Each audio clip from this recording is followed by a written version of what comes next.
चोरा के,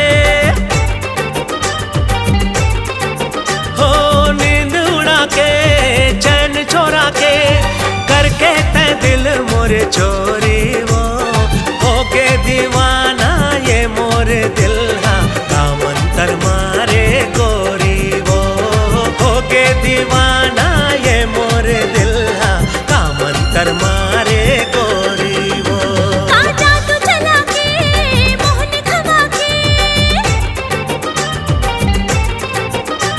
आजा तू चला के मोहन खवा के, मुला बांधे फिरत के डोरी रे, तन मन रंग के तोरे माया माँ, बिन फागुन बिन होरी रे, हाँ तन मन रंग के तोरे माया माँ, बिन फागुन बिन होरी रे।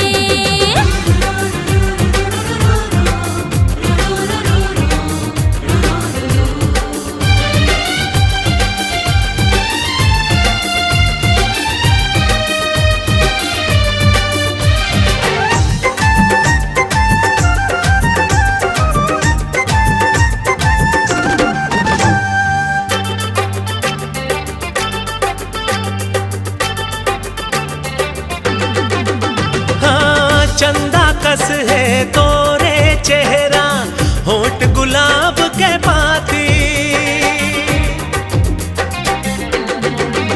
हो चंदा कस है तोरे चेहरा, होंठ गुलाब के पाती, मिर्गिन कस है तोरे रेंगना, झील असन है आँखी।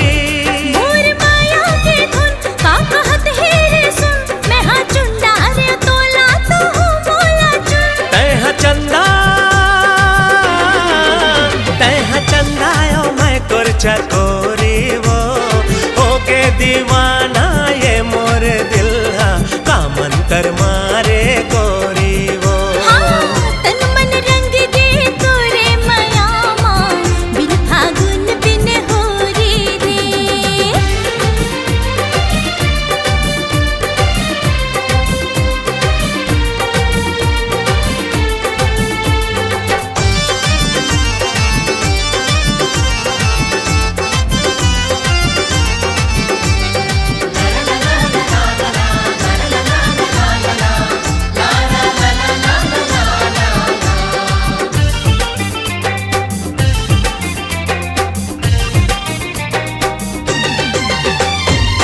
जैसे तड़पे जल बिन मछली, मोर प्यासा मन तरसे, हाय जैसे तड़पे जल बिन मछली, मोर प्यासा मन तरसे, बरसा दे माया की बदरा, झूम के सावन बरसे। जैसे नाचा थे मोर जैसे रेशम के डोर, तोर सोला सिंगार लागे फुलवा बहार। तेहा कान्हा मैं रधिया की सोरी रे, तन मन रंग दे तोरे मैया माँ, बिन फागुन बिन होरी रे, हाँ तन मन रंग दे तोरे मैया माँ, बिन फागुन बिन होरी रे। हाँ, नींद उड़ा के चैन चोरा के, करके ते दिल मोर चोरी वो हो के दीवाना ये मोरे दिल हा कामंतर मारे